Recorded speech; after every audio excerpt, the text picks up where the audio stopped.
2 जुलाई 1972 को पाकिस्तान और इंडिया के दरमियान शिमला एग्रीमेंट हुआ, जिसमें सीज़फायर लाइन को लाइन ऑफ कंट्रोल का नाम दे दिया गया। इसी दौरान दोनों ममालिक ने सीज़फायर यानी जंगबंदी का मुआहिदा भी किया। तब से लेके अब तक कई सीज़फायर मुआहिदे हुए हैं और कई बार इनकी खिलाफ वर्जियाँ भी।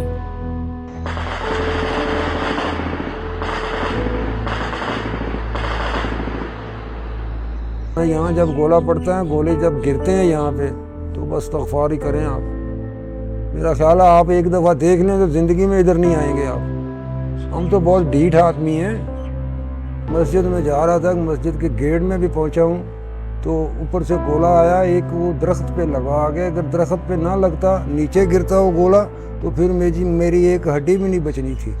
भारतीय फौज की जानिब से line of control Shahkot sector पर बिलाश्तियाल फायरिंग की गई है और भारी हथियारों का इस्तेमाल किया गया है। उसी पर भारतीय फौज की बिलाश्तियाल फायरिंग में खातून समेत 2 शहीद हो गए और 4 की जानिब से लाइन ऑफ कंट्रोल के मुख्तलिफ सेक्टर्स पर इश्तिहारंगेज़ी का सिलसिला जारी है और आज शाहकोट सेक्टर पर भारतीय फौज की जानिब से लाइन ऑफ कंट्रोल के चकोटी सेक्टर में भारतीय फौज की जानिब से बिलाश्तियाल फायरिंग में शहरी आबादी को निशाना बनाया। इश्तिहारंगेज़ियों के नतीजे में जिला दादू से ताल्लुक रखने वाले 20 सालार सिपाही वाजिद अली शहीद हुए हैं। उन्होंने मकानाबाद भारतीय फौज का मुकाबला किया और भारतीय इश्तिहारंगेज़ियों के जवाब में भरपूर अंदाज में जवाबी कार्रवाई में हिस्सा लिया था।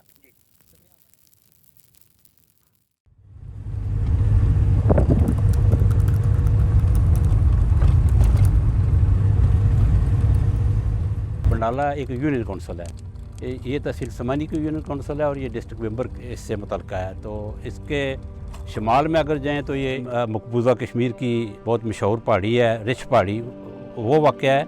इसके पीछे इंडिया का ही मकबूजा इलाका में नौशहरा तहसील है और डिस्ट्रिक्ट उनका रजौरी है। हर वक्त गोलाबारी रहती है, सिवाय चंद हफ्तों के ये सीज़ फायर हुआ है।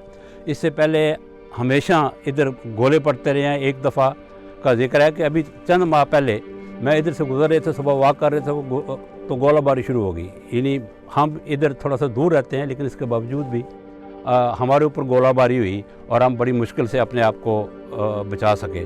तो जो लोग बिल्कुल बॉर्डर पर होते हैं उनकी ज़िंदगी तो बिल्कुल मफलूज है जी। उन पर ज़हनी प्रेशर इतना है कि उनके अज़ाब मेरे ख़्याल में इतने मजबूत हैं कि जो अभी तक वो सर्वाइव किए हुए हैं। ये लोग जो हैं ये मुजाहिदीन की ज़िंदगी गुजार रहे हैं, ये बिल्कुल बॉर्डर पर हैं। ये इनके आप देखेंगे कि इनमें से ज़्यादा लोग मफलूज हो चुके हुए हैं। कुछ तो ज़हनी मफलूज हैं बेचारे इसी प्रेशर से कि उन पर किसी वक्त भी इंडियन गोलाबारी हो सकती है। इन सरसब्ज़ पहाड़ों से घिरी हुई ज़रखेज़ वादी देखने में तो बेहद खूबसूरत नज़र आती है, पर भारतीय फ़ौज ने इस वादी के कई घरों में कश्मीरी लहू से होली खेली है।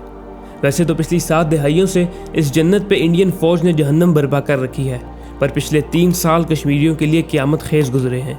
2018 से 2021 तक सीज़फायर एग्रीमेंट की खिलाफ वर्जियों से 120 कश्मीरी शहीद और 700 से ज़ायद ज़ख्मी हुए हैं। इन लोगों की दास्तान सुनने के लिए हमने कहावलियाँ गांव का रुख किया, जो लाइन ऑफ कंट्रोल से चंद गज के फासले पे है। 10वें महीने 28 तारीख से बेटा मैं सिलाई कर रही सा, मैं सिलाई करनी है कपड़े तक।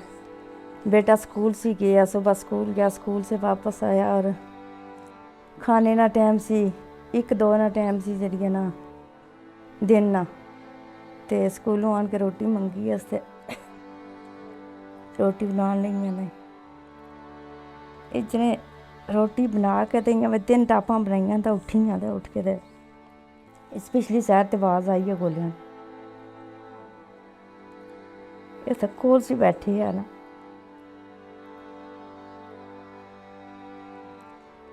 उठिया तो उठ के आना मैं सियानियाँ उठ तू भाई गोले इधर आवाज़ आनी है।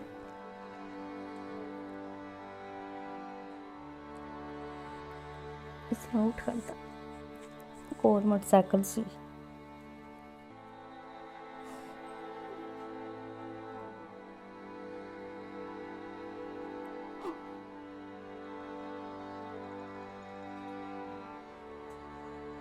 मोटरसाइकिल से जाना। मैं छोटी बहन स्कूल से गई तो आना मैं स्कूल मेरे बाप मैंने इधर गोले पढ़ने तो इधर तू जान लगी है, मैं नहीं जाना।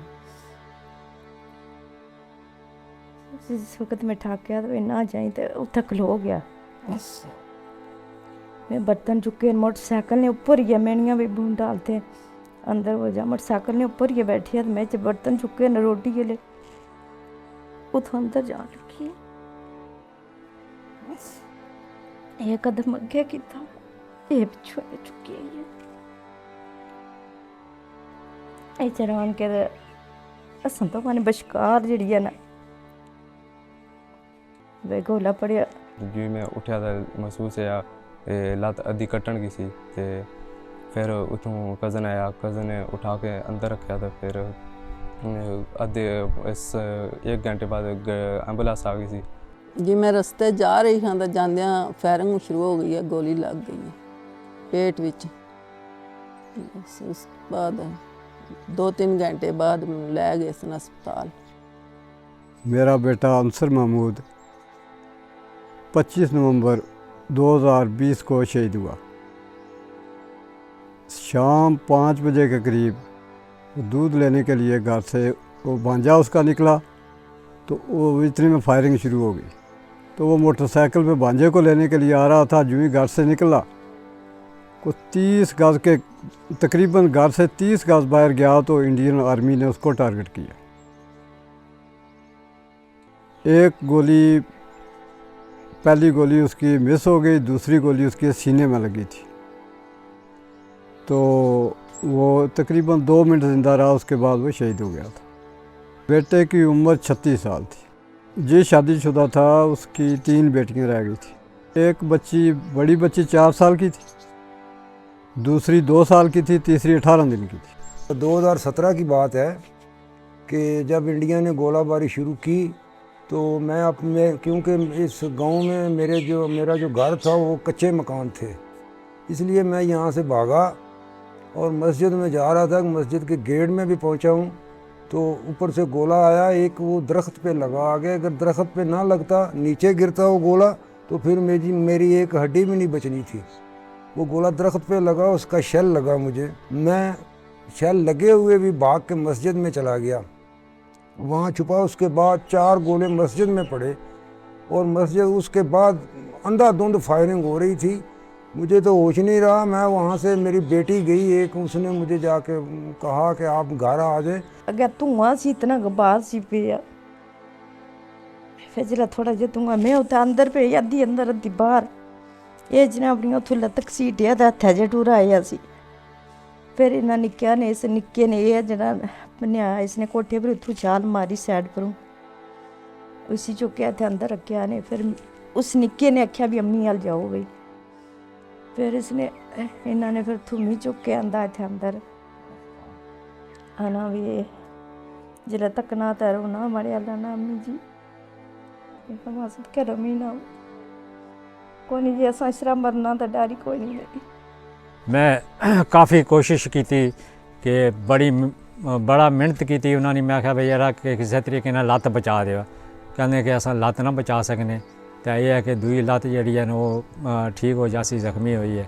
तो फिर वो सारे ये जेडे नाल गए उन्होंने मशवरा दिता कि लत्त जी कट्टन दो, तो लत्त उन्होंने कट्टी है। फिर जरा काफ़ी तकरीबन 3 महीने खारियां हॉस्पिटल जरा रेन और गवर्नमेंट की तरफों जरा इन्होंने इलाज होया। कि जो शल मुझे लगा उसकी जलन, और वो अभी मुझे याद है, मैं कहता था डॉक्टर को कि इसको मेरा बाजू काट दो कि इतनी मुझे जलन होती है। इतनी मुझे ज़ख्म की जलन नहीं थी जितनी मुझे उसकी शल की जलन थी। तो मेरे जो कंधा ज़ख्मी हुआ था उसमें 31 टांके लगे थे, लेकिन उनकी मुझे इतनी दर्द नहीं होती थी जितनी जलन थी। अभी भी मेरी ये जो दाई उंगली है वो शहादत वाली, वो मुकम्मल बैंड नहीं होती, अभी इसमें जलन होती है और सुन है अभी भी मुकम्मल ठीक नहीं है। LOC के करीब कोई घर ऐसा नहीं है जहां जुल्म और नाइंसाफ़ी की मोहर ना लगी हो। यहाँ हर घर चीख चीख के अपनी दर्द भरी दास्तान सुनाता है। यहाँ कोई आंख ऐसी नहीं है जो नम ना हुई हो। बेटा असां जिले गल करनी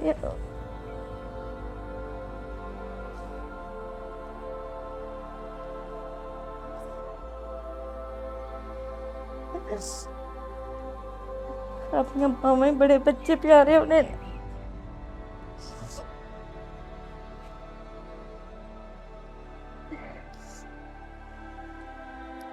जिले लोगों ने बच्चे कन्या सुनाने साड़ा भी टुरना होया, बिले शक टुरना निकन वो गल तो कोई नहीं। असां बिल्कुल जड़ी है ना एक किस्म ने खत्म ही हो गई। खारियाँ जाके मेरे पहला ऑपरेशन किया उन्होंने, मुझे बैक लगा दिया। 4 महीने मुझे बैक लगा रहा। वो मैं आपको क्या बताऊं कि उस वक्त मेरा क्या हाल था। 4 महीने के बाद मेरा खून पूरा हुआ। डॉक्टरों ने मुझे बताया हुआ था कि फ़लाँ चीज़ का आप जूस पिएंगे तो आपका खून पूरा होगा। जब मैं गया वहाँ पे खून पूरा हुआ तो फिर मेरा दोबारा उन्होंने ऑपरेशन किया। तो आप देख सकते हैं ये मेरा पेट जो है ये सारा चीरा फाड़ा हुआ है। मेरे घर वाले सब उस वक्त रो पड़े थे कि पता नहीं हमारे अब्बू बचते भी हैं या नहीं। बेटा घर में रहता था, जब कोई ज़रूरत पड़ती थी, जब कोई काम होता था तो वो काम करता था। आज उसकी ज़ाहिर है हम कमी महसूस कर रहे हैं। हमें उसकी जगह तो कोई और नहीं है ना, तो उसकी कमी तो हम महसूस करते हैं। बूढ़े वालिदैन की औलाद जवान औलाद जाती है तो बड़ा वतन पड़ता है उसकी जहन पे, उसकी सेहत पे, सब कुछ होता है। ये तो नाकाबिले बर्दाश्त चीज़ है, लेकिन कुदरत का मामला है, इसे बर्दाश्त करना पड़ता है। तो इसका अफसोस, दुख या इसका क्या हम कहेंगे, कोई हद तो नहीं होती इसकी। मुसलसल गोलाबारी और शेलिंग ने बॉर्डर के करीब रहने वाले लोगों को ज़हनी तौर पे भी मफलूज कर दिया है। छोटे बच्चे मुस्कुराहटें बिखेरने और कहकहे लगाने की उम्र में ज़ख्मी और माजूर हो गए हैं। यहाँ के लोगों की ज़िंदगी सीज़ फायर वायलेशन की वजह से बुरी तरह मुतासर होती है और इन्हें अपने घरों तक महदूद कर दिया जाता है। अरे भाई महीने की बात कर रहे हैं आप, रोज़ की बात करें, रोज़ाना की बात करें आप कि रोज़ाना गोलाबारी। हमें फौजी इधर आते हैं ना, वो बताते हैं अंदर से नहीं बाहर आना। आप कच्चे मकान है या पक्के मकान है, आपने अंदर से बाहर नहीं आना। तो हम अंदर ही घुस जाते हैं। क्या करें भाई, जान तो बचानी है अपनी। एक तो हम बाहर जाकर काम नहीं कर सकते थे। यहाँ से फैमिली शिफ्ट करे बिम्बर तो फिर ठीक था कि हम यहाँ से शिफ्ट करके चले जाएँ, लेकिन हमारी अभी जो हम मुसलमान हैं, मान की ताकत है हमें, हम यहाँ से जाना नहीं चाहते थे, अपने अब्बा अजाद की जायदाद पर रहना चाहते थे। इससे तो बाकी जहर में छोटे छोटे बच्चे हैं। अभी मेरा बेटा अभी 3-3.5 साल का हुआ तो कहीं मैन फील्ड या गोला पड़ता है, वो कहता है बाबा गोले शुरू हो गए, भागो यहाँ से। इतनी बोझ थी कि और कुछ नहीं जहन में होता था, यही थे जी गोले पाड़े हैं, गोले पाड़े हैं। छोटे बच्चों के भी जहन में यही है, गोले पाड़े हैं। पाकिस्तान की दिलेर फौज और बेहतरीन हुकूमत बुज़दिल दुश्मन को भरपूर जवाब देने के साथ साथ कश्मीरियों से मुकम्मल ताउन भी करती है। जो बॉर्डर पर बंदा जो ज़ख्मी होता है उसका इलाज ये जो इधर मुतलका यूनिट होती है इसके थ्रू जाते हैं, CMH MDS में या MH में जाते हैं, तो वो पाकिस्तान आर्मी ही करती है। पाकिस्तान आर्मी ने हमें बैंकर दिए हुए हैं, मोर्चे बनाए हुए हैं। जैसा मुझे भी जब मैं ज़ख्मी हुआ तो उसके बाद मुझे मिला था। तो जब शेलिंग होती है सारे घर वाले उस मोर्चे में घुस जाते हैं। वो हमें अच्छा बनाया हुआ है। जिनके पास बैंकर नहीं है वो दूसरे आगे पीछे घर वाले भी आ जाते हैं, या पक्के लेंटर के एक मकान होता है उसमें कहीं बैठ जाते हैं और दुआ शुआ करते रहते हैं कि या अल्लाह फैर को ख़त्म कर, या अल्लाह फैर को ख़त्म करो। कोई भैंस या गाय हो जाती है, हलाक हो जाती है, इस तरह मार जाती है, तो उसका 1 लाख रुपया रखा हुआ है गवर्नमेंट आज़ाद कश्मीर ने। तो बकरी या इस तरह की छोटी चीज़ हो तो उसमें 15,000 देती है। तो अगर कोई बंदा ज़ख्मी होता है, जिस तरह मैं ज़ख्मी हुआ था, मैं ज़्यादा ज़ख्मी था, मुझे उन्होंने 3 लाख रुपये दिया, और जो नॉर्मल ज़ख्मी होता है उनको 1 लाख देते हैं। तो जब ज़्यादा जिसका कोई इंजर्ड हो जाता है, कोई बाजू या टांग वगैरह काटी जाती है, तो उसको 8 लाख देते हैं। जो शहीद होता है उसको 10 लाख देते हैं। ये गवर्नमेंट ऑफ आज़ाद कश्मीर देती है। 25 फरवरी 2021 को पाकिस्तान और इंडिया एक बार फिर सीज़ फायर कायम करने पर रजामंद हुए हैं, पर कश्मीरियों का कहना है कि माजी की तरह इसकी भी खिलाफ वर्जी कर दी जाएगी। अभी सीज़ फायर हो चुका है, देखते हैं कब तक रहेगा। जब भी सीज़ फायर इससे पहले भी होता रहा और इंडिया वाले इसकी खिलाफ वर्जी करते ही करते। क्या जी, वो एक मक्कार दुश्मन है। आप सब कुछ तो उसको दे दें, वो डंग मारने से फिर भी नहीं रहता। ये मैं आपको बता दूं।